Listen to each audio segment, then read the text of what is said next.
प्यारे दर्शकों नमस्कार। तारीख है आज 14 मई 2026, दिन वीरवार, हिंदी तिथि ज्येष्ठ माह कृष्ण पक्ष द्वादशी।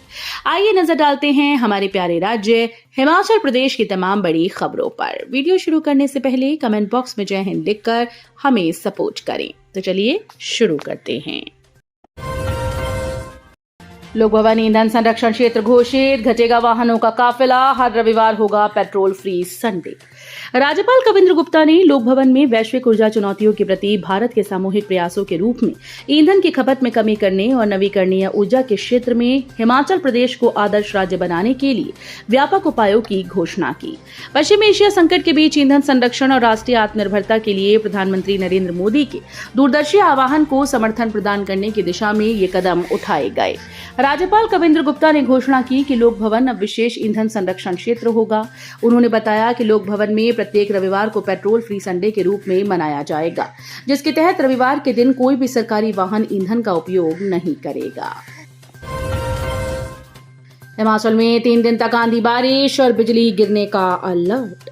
प्रदेश के मैदानी इलाकों में गर्मी ने तेवर दिखाना शुरू कर दिए हैं, जबकि जनजातीय क्षेत्रों में हल्की बूंदाबांदी से राहत मिली। बुधवार को शिमला सहित प्रदेश के अधिकांश हिस्सों में धूप खिली रही। बुधवार को प्रदेश के अधिकांश हिस्सों में तापमान में बढ़ोतरी दर्ज की गई। ऊना सबसे गर्म रहा, जहां अधिकतम तापमान 35 डिग्री रिकॉर्ड किया गया। सुंदरनगर में 34.3, कांगड़ा में 34, हमीरपुर में 33.8, मंडी में 33.6, धर्मशाला में 32, सोलन में 31 व शिमला में 25.5 डिग्री सेल्सियस रिकॉर्ड किया गया। अब थानों में लंबे समय तक नहीं पड़ी रहेंगी लावारिस और जब्त संपत्तियां, नई एसओपी जारी। हिमाचल प्रदेश पुलिस विभाग ने थानों में लंबित पड़ी लावारिस और जब्त संपत्तियों के निपटान को लेकर बड़ा प्रशासनिक सुधार लागू किया। पुलिस मुख्यालय की ओर से जारी नई स्टैंडर्ड ऑपरेटिंग प्रोसीजर के तहत अब थानों में पड़े हर सामान की डिजिटल मॉनिटरिंग होगी और तय समय सीमा में उसका निपटान करना अनिवार्य रहेगा। इस नई व्यवस्था को पुलिस विभाग में पारदर्शिता, जवाबदेही और आधुनिक रिकॉर्ड प्रबंधन की दिशा में अहम कदम माना जा रहा है।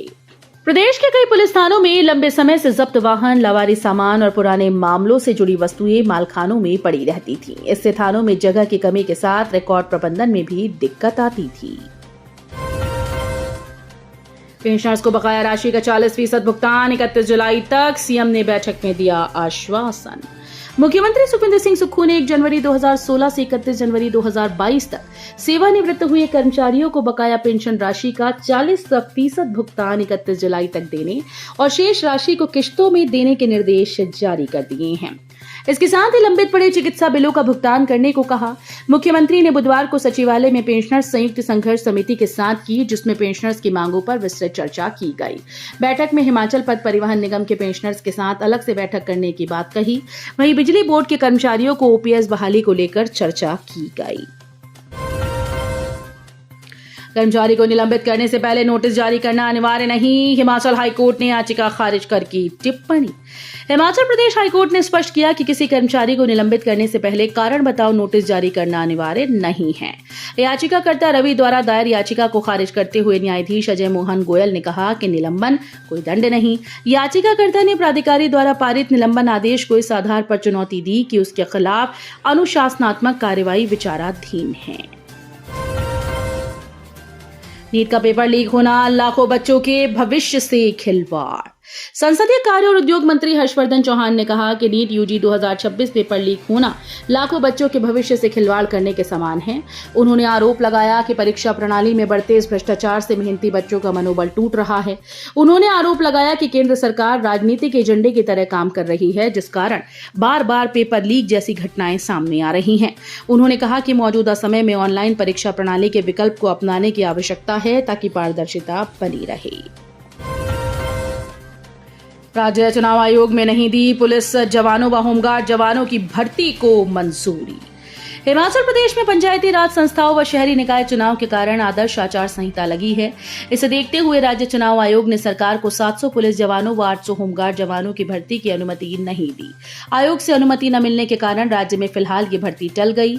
अब पंचायती राज संस्थाओं के चुनाव समाप्त होने के बाद अगले माह ही ये भर्ती प्रक्रिया शुरू होगी। लोक गायक इंद्रजीत की एक पहल ने बदला ट्रेंड, मोनाल की जगह कृत्रिम कलगी बनी लोगों की पहली पसंद। हिमाचली टोपी, जिसे पहाड़ी टोपी भी कहा जाता है, सिर्फ फैशन की निशानी नहीं, ये पहचान और सम्मान का प्रतीक है। हिमाचल प्रदेश के लोग इसे नाटी यानी पारंपरिक नृत्य, शादियों, त्योहारों और रोजमर्रा के कामों के दौरान पहनते हैं। ये अपनी संस्कृति और विरासत के प्रति प्रेम दिखाने का एक तरीका है। वैसे तो हिमाचल टोपी अपने आप में ही सुंदर दिखती है, लेकिन इसकी सुंदरता को और अधिक बढ़ाने के लिए इसे हिमालयी मोनाल के चमकीले पंखों से सजाया जाता रहा है। हालांकि अवैध शिकार और इस प्रजाति की घटती आबादी को देखते हुए असली मोनाल के पंखों का उपयोग सख्ती से प्रतिबंधित कर दिया गया है। अब लोग हिमाचल टोपी को सजाने के लिए मोनाल की कलगी की जगह कृत्रिम कलगी का उपयोग करते हैं, जो आमतौर पर चांदी या सोने की बनी होती है। जयराम ठाकुर बोले, 1 साल से पहले भी प्रदेश में बन सकती है भाजपा सरकार। नेता प्रतिपक्ष और पूर्व मुख्यमंत्री जयराम ठाकुर ने फिर प्रदेश में समय से पहले भाजपा सरकार बनने के संकेत दिए। मंडी नगर निगम चुनाव प्रचार के दौरान उनके बयान के बाद राजनीतिक सरगर्मियां तेज हो गई। मंडी नगर निगम के पैलेस कॉलोनी 2 वार्ड के सैंड मोहल्ले में आयोजित चुनावी सभा को संबोधित करते हुए जयराम ठाकुर ने कहा कि प्रदेश में 1 वर्ष से पहले भी भाजपा की सरकार बन सकती है। हाईकोर्ट ने खारिज की जमानत याचिका। चरस तस्करी मामले का मुख्य आरोपी 5 महीने के बाद गिरफ्तार। चंबा जिले के तीसा उपमंडल में चरस तस्करी के एक बहुचर्चित मामले में पिछले 5 महीने से पुलिस की आंखों में धूल झोंक रहे मुख्य आरोपी को आखिरकार गिरफ्तार कर लिया गया। आरोपी की पहचान नरेश कुमार पुत्र आलम निवासी गांव पटियोगा चौराहा के रूप में हुई। हाईकोर्ट से अग्रिम जमानत याचिका खारिज होने के बाद बुधवार को तीसा पुलिस ने एक सटीक ऑपरेशन के तहत आरोपी को उसके ही घर से दबोच लिया। जून के पहले हफ्ते पठानकोट जोगिंद्रनगर ट्रैक पर दौड़ेंगी 5 ट्रेन। लगातार ट्रायल से जनता को जगी आस। पठानकोट जोगिंद्रनगर रेलवे मार्ग पर लगातार ट्रायल होने से अब रेलगाड़ियों के संचालन होने की उम्मीद जगी है।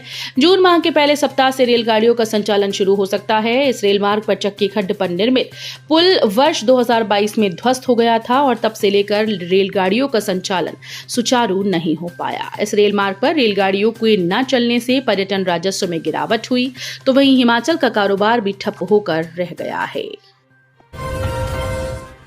किन्नौर में भीषण अग्निकांड, 3 घर जले। मुरंग पंचायत में अचानक सुलगी चिंगारी ने मचाई तबाही, लाखों का हुआ नुकसान।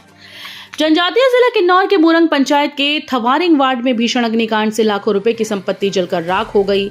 हालांकि राहत की बात यह रही कि घटना में किसी प्रकार का जानी नुकसान नहीं हुआ। राजस्व विभाग से प्राप्त जानकारी के अनुसार आग सबसे पहले अरविंद कुमार के मकान में लगी। देखते ही देखते आग ने विकराल रूप धारण कर लिया और आसपास के मकानों को भी अपनी चपेट में लेना शुरू कर दिया।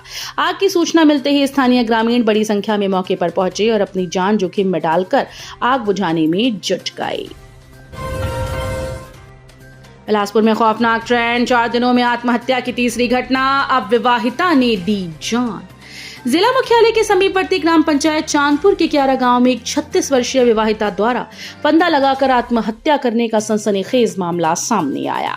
चिंताजनक बात यह है कि चांदपुर क्षेत्र में पिछले महज 4 दिनों के भीतर आत्महत्या की ये तीसरी घटना है, जिसने इलाके के लोगों को झकझोर कर रख दिया। फिलहाल महिला के द्वारा उठाए गए इस आत्मघाती कदम के कारणों का खुलासा नहीं हो पाया है।